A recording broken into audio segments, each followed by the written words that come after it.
పకోడీలు అమ్ముకునే ఒక చిన్న కుర్రాడు ఫ్యూచర్లో ఏమవ్వగలడు?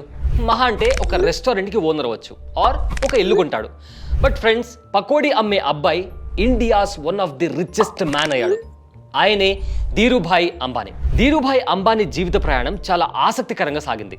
పకోడీలు అమ్ముకొని జీవితం సాగించారు. పెట్రోల్ బంక్లో పనిచేసి కడుపు నింపుకున్నారు. ఆ తర్వాత దేశంలోనే అత్యంత విలువైన కంపెనీని స్థాపించారు. ధీరుభాయ్ అంబానీ గురించి చాలా మందికి తెలియని కొన్ని ఆసక్తికరమైన విషయాలను ఇవాళ వీడియోలో తెలుసుకుందాం. హాయ్, నా పేరు అబులే సయ్యద్.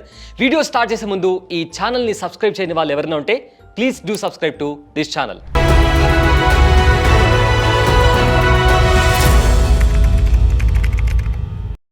ధీరుభాయ్ అంబానీ 1932 డిసెంబర్ 28న గుజరాత్లోని చోర్వాద్ అనే ఊర్లో మిడిల్ క్లాస్ ఫ్యామిలీలో జన్మించారు. ఆయన అసలు పేరు ధీరజ్ లాల్ హరిచంద్ అంబానీ. ఆయన ఫాదర్ ఒక school teacher, mother home maker. Income అంతా ఎక్కువగా ఉండేది కాదు. పైగా ధీరుభాయ్తో కలిపి 5 మంది పిల్లలు ఉండడంతో ఫ్యామిలీ ఎక్స్పెన్సెస్ ని హ్యాండిల్ చేయడం చాలా కష్టంగా ఉండేది. ధీరుభాయ్కి చదువులో అంత ఇంట్రెస్ట్ ఉండేది కాదు, కానీ బిజినెస్ సెన్స్ మాత్రం చాలా స్ట్రాంగ్ గా ఉండేది. ఒకరోజు టెంపుల్ దగ్గర క్రౌడ్ చూసి ఇక్కడ ఒక చిన్న ఫుడ్ స్టాల్ పెడితే ఎలా ఉంటుంది అన్న ఐడియా వచ్చింది. 1959లో చాలా మంది ఇండియా నుండి యమన్కి వెళ్ళడం స్టార్ట్ చేశారు.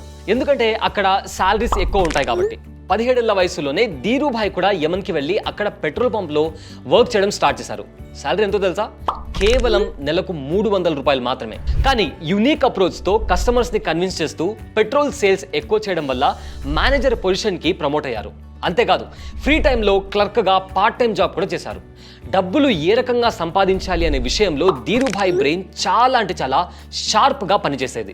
ధీరుభాయ్ యమన్లో జాబ్ చేసేటప్పుడు తన శాలరీ చాలా తక్కువగా ఉండేది. టీ తాగాలి అంటే ఆయన దగ్గర 2 ఆప్షన్స్ ఉండేవి. ఒకటి 10 పైసలతో రోడ్ సైడ్ టీ స్టాల్లో టీ తాగడం, లేదంటే 1 రూపీతో 5 స్టార్ హోటల్లో టీ తాగడం. సో నార్మల్గా మళ్ళంటోళ్ళు ఏం చేస్తారు? 10 పైసలతో టీ ఆర్డర్ చేస్తారు. కానీ ధీరుభాయ్ మాత్రం 1 రూపీతో టీ ఆర్డర్ చేయడం స్టార్ట్ చేశారు. Not because he love expensive tea, but because ఆ హోటల్లో రిచ్ బిజినెస్ మ్యాన్ కూర్చొని బిజినెస్ గురించి డిస్కషన్ చేసేవారు. సో వాళ్ళు ఏం డిస్కస్ చేస్తున్నారో తెలుసుకోవడం ధీరుభాయ్ స్ట్రాటజీ. బేసికల్లీ చెప్పాలంటే లెర్నింగ్ బై లిస్నింగ్ అన్నమాట. అయితే కొంత డబ్బు సంపాదించిన తర్వాత 1958లో ధీరుభాయ్ ఇండియాకి వచ్చేసారు. ఒక మంచి సెక్యూర్ జాబ్ వదిలేసి ఇండియాకి ఎందుకు వచ్చావు, ఇక్కడ ఏం చేస్తావని ఫ్యామిలీ మెంబర్స్తో పాటు బంధువులంతా కూడా ఆయనను తిట్టడం స్టార్ట్ చేశారు. కానీ ధీరుభాయ్ అవేమీ పట్టించుకోలేదు. బికాస్ ఆల్రెడీ అతని మైండ్లో ఒక క్రేజీ ఐడియా ఉంది. అదే టెక్స్టైల్ ట్రేడింగ్ బిజినెస్. 1966లో గుజరాత్లోని నరోడాలో టెక్స్టైల్ మిల్ స్టార్ట్ చేశారు. దానికి విమల్ అనే పేరు పెట్టారు.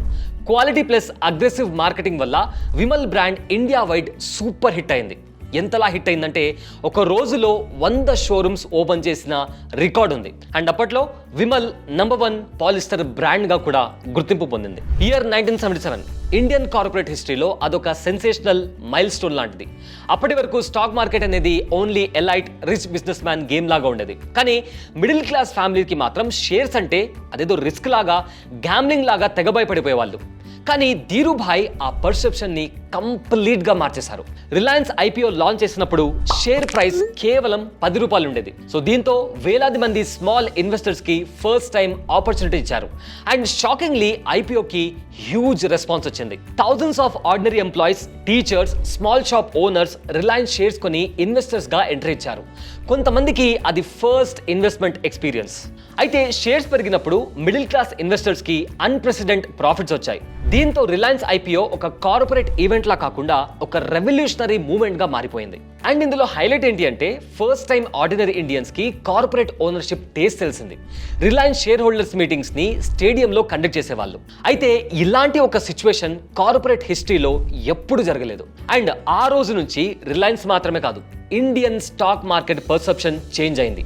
ధీరుభాయ్ అంబానీ కామన్ మ్యాన్ కి వెల్త్ క్రియేషన్ పవర్ దొరకడంలో కీ రోల్ ప్లే చేశారు. 1980స్లో రిలయన్స్ ని డైవర్సిఫై చేసి పెట్రోకెమికల్స్, రిఫైనరీస్, టెలికాం సెక్టార్లో అడుగుపెట్టారు.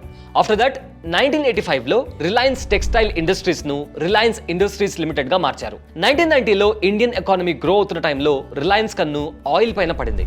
అప్పుడే స్టార్ట్ అయింది జామ్నగర్ రిఫైనరీ. అండ్ ఈ రిఫైనరీ కారణంగా రిలయన్స్ దశ దిశ 2 మారిపోయాయి.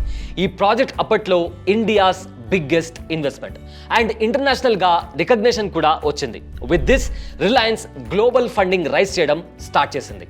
1986లో ధీరుభాయ్కి ఫస్ట్ హార్ట్ అటాక్ వచ్చింది. తర్వాత చాలా హెల్త్ ఇష్యూస్ వచ్చాయి.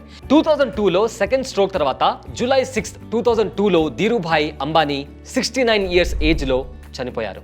కొన్ని రిపోర్ట్స్ ప్రకారం ధీరుభాయ్ అంబానీ ప్రపంచానికి గుడ్ బై చెప్పినప్పుడు ఆయన ఆస్తుల విలువ 62,000 కోట్ల రూపాయలు పైగా ఉంటుందని చెబుతుంటారు. 1996, 98, 2000 సంవత్సరంలో ఆసియా వీక్ పత్రిక పవర్ 50 ఆసియాలో మోస్ట్ పవర్ఫుల్ పీపుల్ జాబితాలో చేర్చారు. అంతేకాకుండా 1999 సంవత్సరంలో బిజినెస్ ఇండియా నుండి business man of the year అవార్డును కూడా అందుకున్నాడు. 2016లో ధీరుభాయ్ అంబానీకి పద్మ విభూషణ్ పురస్కారం కూడా లభించింది. అంతేకాదండి, ధీరుభాయ్ అంబానీ ఒక అద్భుతమైన టీం లీడర్. ఏ ఉద్యోగి అయినా జంకు లేకుండా ఆయన క్యాబిన్కి రావచ్చు, మాట్లాడి తమ సమస్యలను చెప్పుకోవచ్చు. ధీరుభాయ్ అంబానీ అందరి సమస్యలను విని పరిష్కరించేవారు. ఇన్వెస్టర్స్కి కూడా ఆయన మీద చాలా ఎక్కువ నమ్మకం ఉండేది. ఈ కారణంగానే రిలయన్స్ షేర్లు నిమిషాల్లో అమ్ముడుపోయేవి. ఇక ఆయన పర్సనల్ లైఫ్ విషయానికి వస్తే 1995లో కోకిలాబేన్ను వివాహం చేసుకున్నారు. ఆయనకు 2 కొడుకులు, అనిల్ అంబానీ, ముఖేష్ అంబానీ, 2 కుమార్తెలు, నీనా అంబానీ, దీప్తి అంబానీ. ధీరుభాయ్ అంబానీ కేవలం 10వ తరగతి వరకు మాత్రమే చదువుకున్నారు. పకోడీ స్టాల్ నుండి 65,000 కోట్ల టర్నోవర్ కంపెనీ బిల్డ్ చేయడం అనేది సామాన్యమైన విషయం కాదండి. ఇవాళ Reliance is equal to India's biggest private company. Mukesh and Anil Ambani ఆ లెగసీని కంటిన్యూ చేస్తున్నారు. ధీరుభాయ్ అంబానీ నుంచి మనం నేర్చుకోవాల్సిన లైఫ్ లెసన్ ఏంటో తెలుసా? గ్రేట్నెస్ కి పర్ఫెక్ట్ స్టార్ట్ అవసరం లేదండి. Courage, vision, risk taking mind ఉన్న వాళ్ళకి పకోడీ స్టాల్ కూడా గ్లోబల్ ఎంపైర్ కి ఫస్ట్ స్టెప్ అవ్వచ్చు. మీలో కూడా చాలా మందికి ఎన్నో బిజినెస్ ఐడియాస్ ఉంటాయి. వాటిని ఇవాళే ఇంప్లిమెంట్ చేయండి. మేబీ నెక్స్ట్ సక్సెస్ స్టోరీ మీదే అవ్వచ్చు. ఈ వీడియో మీకు నచ్చితే లైక్ చేసి మన ఛానల్ని సబ్స్క్రైబ్ చేసుకోండి. ఇంకో ఇంట్రెస్టింగ్ వీడియోతో మళ్ళీ కలుద్దాం. దిస్ ఇస్ అబులే Syed. Thanks for watching. Boss వాలా, బీ ద బాస్.